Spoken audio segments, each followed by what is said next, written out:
Assalamualaikum warahmatullahi wabarakatuh. Perkenalkan, nama saya Aulia Nurisa Fitri dan rekan saya Wahyu Dayat. Di sini kita akan menjawab pertanyaan UAS Bank dan Lembaga Keuangan sebagai berikut. Nama saya Wahyu Dayat. Saya akan menjawab soal dari ujian akhir semester untuk mata kuliah Bank dan Lembaga Keuangan.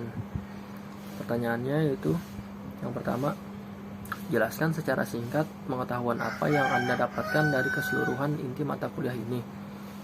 Jawabannya, pengetahuan yang didapat dari mata kuliah Bank dan Lembaga Keuangan adalah mata kuliah ini direncanakan untuk memberikan pemahaman kepada mahasiswa tentang peran penting bank dan lembaga keuangan maupun aspek yang terdapat dalam bank maupun lembaga keuangan non-bank, serta mengerti kegiatan yang terdapat pada bank dan lembaga keuangan non-bank. Lembaga keuangan baik itu bank maupun lembaga keuangan bukan bank mempunyai peran yang sangat penting bagi aktivitas perekonomian. Peran strategis lembaga keuangan tersebut sebagai wahana yang mampu menghimpun dan menyalurkan dana masyarakat secara efektif dan efisien ke arah peningkatan taraf hidup rakyat. Lalu untuk soal nomor 2, yaitu salah satu lembaga keuangan non-bank adalah asuransi. Menurut Anda, apa yang menyebabkan kepercayaan masyarakat terhadap asuransi menurun? Berikan contoh kasusnya dan apa yang harus dilakukan untuk mengantisipasi hal tersebut. Jawabannya adalah, salah satu permasalahan yang dialami perusahaan asuransi menurut data dari Otoritas Jasa Keuangan atau OJK, yaitu terjadi karena tata kelola perusahaan yang buruk, sehingga membuat kinerja perusahaan memburuk. Oleh sebab itu, masyarakat cenderung menghindari asuransi yang mengandung investasi karena adanya persoalan yang dialami perusahaan-perusahaan asuransi tersebut. Untuk mengurangi dampak-dampak tersebut, Otoritas Jasa Keuangan terus-menerus melakukan edukasi terkait pentingnya asuransi. Oleh karena itu, hal tersebut harus dimanfaatkan perusahaan asuransi agar masyarakat mendapatkan edukasi terkait produk-produk asuransi. Lalu untuk contoh kasusnya sendiri, yaitu PT Asuransi Jiwasraya Persero tengah menjadi sorotan masyarakat. Asuransi jiwa tertua di Indonesia ini mengalami tekanan likuiditas sehingga ekuitas perseroan tercatat negatif 23,92 triliun pada September 2019. Selain itu, Jiwasraya membutuhkan uang sebesar 32,89 triliun untuk kembali sehat. Ternyata, kasus Jiwasraya merupakan puncak gunung es yang baru mencuat. Jika dirunut, permasalahan Jiwasraya sudah terjadi sejak tahun 2000-an. Berikut kronologi kasus Jiwasraya. Pada tahun 2006, Kementerian BUMN dan Otoritas Jasa Keuangan menyatakan ekuitas Jiwasraya tercatat negatif 3,29 triliun. Lalu pada tahun 2008, Badan Pemeriksa Keuangan atau BPK memberikan opini tidak menyatakan pendapat untuk laporan keuangan medio 2006 hingga 2007 lantaran penyajian informasi cadangan tidak dapat diyakini kebenarannya. Lalu defisit perseroan semakin lebar, yakni 5,7 triliun pada 2008 dan 6,3 triliun pada 2009. Lalu medio 2010 hingga 2012, Jiwasraya melanjutkan skema reasuransi dan mencatatkan surplus sebesar 1,3 triliun pada akhir 2011. Namun, Kepala Biro Perasuransian Isa Rasmatawarta mengatakan metode reasuransi merupakan penyelesaian sementara terhadap seluruh masalah. Sebab keuntungan operasi dari reasuransi cuma mencerminkan keuntungan semu dan tidak memiliki keuntungan ekonomis. Karenanya, pada Mei 2012, Isa menolak permohonan perpanjangan reasuransi. Lalu di tahun 2014, di tengah permasalahan keuangan, Jiwasraya menggelontorkan sponsor untuk klub sepak bola asal Inggris Manchester City. Tahun 2017, kondisi keuangan Jiwasraya tampak membaik. Laporan keuangan Jiwasraya pada 2017 positif dengan raihan pendapatan premi dari produk CS Saving Plan mencapai 21 triliun. Selain itu, perseroan meraup laba 2,4 triliun, naik 37,64% dari tahun 2016. Perlu diketahui, sepanjang 2013 hingga 2017, pendapatan premi Jiwasraya meningkat karena penjualan produk CS Saving Plan dengan periode pencairan setiap tahun. Lalu di tahun 2018, Direktur Pengawasan Asuransi OJK, Ahmad Nasrullah menerbitkan surat pengesahan cadangan premi 2016 sebesar 10,9 triliun. Pada tahun yang sama, Direktur Utama Jiwasraya Henrisman Rahim dan Direktur Keuangan Jiwasraya Hari Prasetyo dicopot. Nasabah mulai mencairkan JS Saving Plan karena mencium kebobrokan direksi lama. Lalu Mei 2018, memegang saham menunjuk Asmawi Syam sebagai Direktur Utama Jiwasraya. Di bawah kepemimpinannya, direksi baru melaporkan tercatat kejanggalan laporan keuangan kepada Kementerian BUMN. Indikasi kejanggalan itu betul karena hasil audit Kantor Akuntan Publik atau KAP atas laporan keuangan 2017 mengoreksi laporan keuangan interim dari laba sebesar 2,4 triliun menjadi hanya 428 miliar. Agustus 2018, Menteri BUMN Rini Sumarno mengumpulkan direksi untuk mendalami potensi gagal bayar perseroan. Ia juga meminta BPK dan BPKP untuk melakukan audit investigasi terhadap Jiwasraya. Oktober hingga November 2018, masalah tekanan likuiditas Jiwasraya mulai tercium publik. Perseroan mengumumkan tidak dapat membayar klaim polis jatuh tempo nasabah JS Saving Plan sebesar 802 miliar. Lalu pada November 2018, pemegang saham menunjuk Heksana Trisasongko sebagai Direktur Utama menggantikan Asmawi Syam. Heksana mengungkap Jiwasraya membutuhkan dana sebesar 32,89 triliun untuk memenuhi rasio solvabilitas RBC 120%. Tak hanya itu, aset perusahaan tercatat hanya sebesar 23,26 triliun, sedangkan kewajibannya mencapai 50,5 triliun. Akibatnya, ekuitas Jiwasraya negatif sebesar 27,24 triliun. Sementara itu, liabilitas dari produk JS Saving Plan yang bermasalah tercatat sebesar 15,75 triliun. November 2019, Kementerian BUMN di bawah kepemimpinan Erick Thohir mengaku melaporkan indikasi kecurangan di Jiwasraya ke Kejaksaan Agung. Hal itu dilakukan setelah pemerintah melihat secara rinci laporan keuangan perusahaan yang dinilai tidak transparan. Kementerian BUMN juga mensinyalir investasi Jiwasraya banyak ditaruh di saham-saham gorengan. Hal ini yang menjadi satu dari sekian masalah gagal bayar klaim asuransi Jiwasraya. Selain Kejagung, Kejati DKI Jakarta juga menaikkan status pemeriksaan dari penyelidikan menjadi penyidikan pada kasus dugaan korupsi. Desember 2019, penyidikan Kejagung terhadap kasus dugaan korupsi Jiwasraya menyebut ada pelanggaran prinsip kehati-hatian dalam berinvestasi. Jaksa Agung Burhanuddin bahkan mengatakan Jiwasraya banyak menempatkan 95 dana investasi. Berikutnya, adapun beberapa cara yang dilakukan pemerintah untuk menyelesaikan masalah ini. Berikut rinciannya. Yang pertama, reformasi industri asuransi oleh OJK. Otoritas Jasa Keuangan berencana melakukan reformasi pada industri asuransi. Hal ini berkaca pada keberhasilan reformasi perbankan, maka reformasi pada industri keuangan non-bank pun dinilai bisa dilakukan. Reformasi ini perlu mencakup pengaturan, pengawasan permodalan, transparansi laporan keuangan, hingga terkait manajemen risiko. Reformasi ini juga untuk menumbuhkan kembali kepercayaan nasabah akan perusahaan asuransi. Yang kedua, restrukturisasi. Upaya penyelesaian yang kedua adalah dengan melakukan restrukturisasi pada keuangan perseroan. Rencananya, upaya restrukturisasi Jiwasraya ini akan dilakukan pada akhir bulan ini atau paling lambat Februari 2020. Lalu yang ketiga, OJK membentuk lembaga pinjaman polis. Otoritas Jasa Keuangan atau OJK berencana untuk membentuk lembaga penjamin polis atau LPS. Pembentukan lembaga berkaca dari kasus gagal bayar PT Asuransi Jiwasraya yang kemudian memunculkan banyak temuan baru. Sebenarnya, pembentukan lembaga penjamin polis ini juga sudah lebih dahulu dilakukan di perbankan melalui lembaga penjamin simpanan atau LPS. Tujuan lembaga ini untuk menjamin agar uang nasabah bisa dikembalikan jika terjadi masalah pada perusahaan.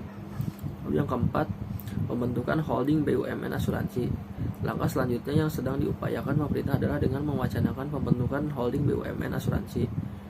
Hal tersebut juga sudah mendapat restu dari Presiden Joko Widodo. Lewat holding ini nantinya perusahaan akan mendapatkan cash flow sekitar 1,5 sampai 2 triliun. Pembentukan holding BUMN asuransi ini jika ditarik waktu dengan tempo 4 tahun maka bisa mendapatkan kurang lebih 8 triliun. Pasalnya, saat ini saja ada aset-aset saham yang hari ini sudah ada dideteksi dan valuasinya bisa mencapai 2 triliun hingga 3 triliun. Yang kelima, pembentukan pansus oleh DPR.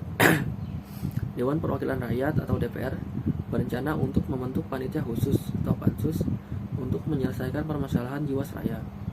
Pembentukan pansus ini seiring dengan sudah banyaknya laporan dari masyarakat yang mengadukan soal kasus dugaan korupsi di PT Asuransi Jiwasraya ke Komisi 6 yang salah satu mitra kerjanya adalah Kementerian BUMN dan seluruh BUMN. Bahkan ada masyarakat yang datang langsung ke komisi yang membidangi masalah investasi, industri, dan persaingan usaha itu untuk mengadukan soal kasus yang diduga merugikan negara sebanyak 13,7 triliun. Lalu yang ke-6 atau yang terakhir, melepas aset Jiwasraya. Perkenalkan, nama saya Aulia Nursa Fitri. Di sini saya akan menjawab pertanyaan UAS poin 3. Salah satu lembaga keuangan non-bank adalah Pegadaian, dan cukup banyak perusahaan gadai di Indonesia. Sebagai kelompok, Anda datangi salah satu perusahaan gadai tersebut yang disertai dengan bukti foto, dan Anda coba jelaskan alur proses peminjaman hingga pencairan pinjaman secara lengkap, dan apabila terjadi gagal bayar, bagaimana proses lelangnya. Proses peminjaman hingga pencairan peminjaman yaitu yang pertama, kita pergi ke kantor Pegadaian bawa KTP. Yang kedua, membawa barang jaminan yang akan digunakan. Yang ketiga, isi formulir Pegadaian yang telah disediakan. Yang keempat, barang yang digadai akan dicek terlebih dahulu oleh petugas Pegadaian. Yang terakhir, tunggu pencairan. Karena pada proses peminjaman di Pegadaian itu 1 hari langsung cair. Jika gagal bayar, bagaimana proses lelangnya? Sebelum lelang dilakukan, pihak Pegadaian akan melakukan upaya-upaya sebagai berikut. Yang pertama, memberikan peringatan secara lisan melalui telepon. Yang kedua, memberikan surat peringatan secara tertulis. Yang ketiga, pendekatan secara persuasif dengan jalan meminta nasabah datang ke kantor untuk melakukan negosiasi untuk mencari solusi dari masalah tersebut. Solusi tersebut antara lain gadai ulang, penambahan plafon, mengangsur, menjual sendiri objek jaminan. Lelang dilaksanakan apabila sampai batas waktu yang telah ditentukan tersebut rahin tetapi tidak dapat melunasi hutangnya. Maka dilakukan pelelangan barangan jaminan gadai dengan prosedur sebagai berikut. Yang pertama, 1 minggu sebelum pelelangan dilakukan, pihak Pegadaian akan memberitahukan kepada rahin bahwa barang jaminan akan dilelang. Yang kedua, ditetapkan harga pada saat pelelangan. Yang ketiga, hasil pelelangan akan digunakan untuk biaya penjualan serta hutangnya, dan sisanya akan dikembalikan kepada nasabah. Yang keempat, sisa kelebihan yang tidak diambil oleh nasabah akan diserahkan kepada lembaga amil zakat yang dikelola oleh Pegadaian Syariah sendiri. Berikut adalah bukti foto pada saat saya dan rekan saya ke Pegadaian. Selanjutnya, soal UAS poin 4. Salah satu lembaga keuangan non-bank adalah pasar modal yang membantu para pelaku usaha untuk mendapatkan pendanaan usaha melalui Initial Public Offering (IPO). Bagaimana perkembangan IPO di pasar modal di masa pandemi? Pandemi memang belum sepenuhnya sirna dari tanah air, namun pencairan dana segar di pasar modal masih semarak. Bahkan, dana yang terkumpul dari sejumlah aksi korporasi ikut memecahkan rekor. Bursa Efek Indonesia (BEI) kembali mencatatkan rekor perolehan dana terbesar dari Initial Public Offering (IPO) pada tahun ini. Sejak awal tahun sampai dengan 16 September 2021 telah terkumpul dana sebesar Rp 32,4 triliun yang berasal dari IPO 38 perusahaan. Naiknya jumlah dana yang terkumpul dari IPO bukan hanya karena adanya pemudahan stimulus yang diberikan otoritas kenaikan ini. Utamanya disebabkan oleh adanya momentum secara rinci. Pandemi COVID-19 telah membawa ekonomi dunia mengalami resesi ekonomi karena aktivitas masyarakat yang tertahan oleh pandemi. Hal ini memaksa adanya stimulus secara masif, baik pelonggaran likuiditas, suku bunga, sampai suntikan dana ke pasar. Pemulihan ekonomi yang serentak ditunjukkan dengan sejumlah indikator seperti keluarnya perekonomian dari kondisi resesi hingga pelaksanaan tapering. menjadi tanda bahwa ekonomi pulih semakin meyakinkan bahwa ekonomi berada dalam jalur pemulihan keluar dari resesi. Keyakinan inilah yang memberanikan pelaku ekonomi perusahaan untuk kembali agresif atau ekspansi meningkatkan belanja modalnya untuk mendapatkan momentum pemulihan.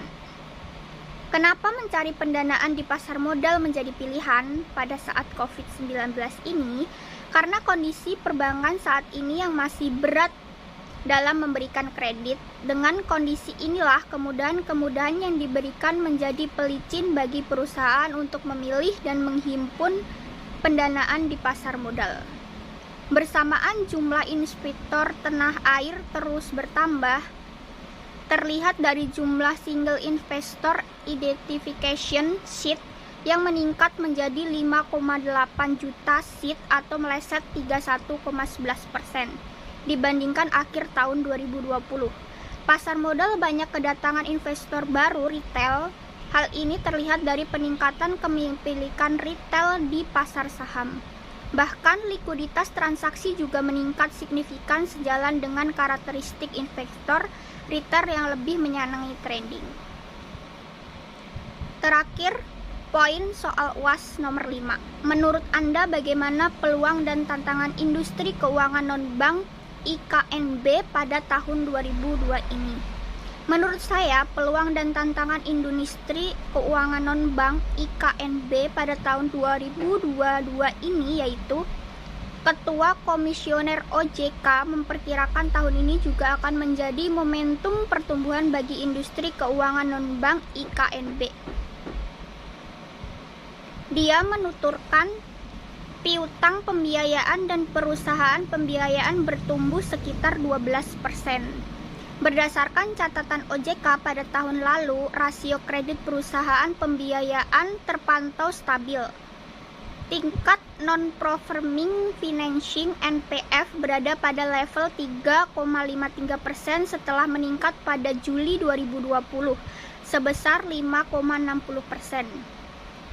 Hal ini ditopang oleh kebijakan restrukturisasi pembiayaan yang mencapai 60,1% atau Rp 218,95 triliun dan 5,2 juta kontrak.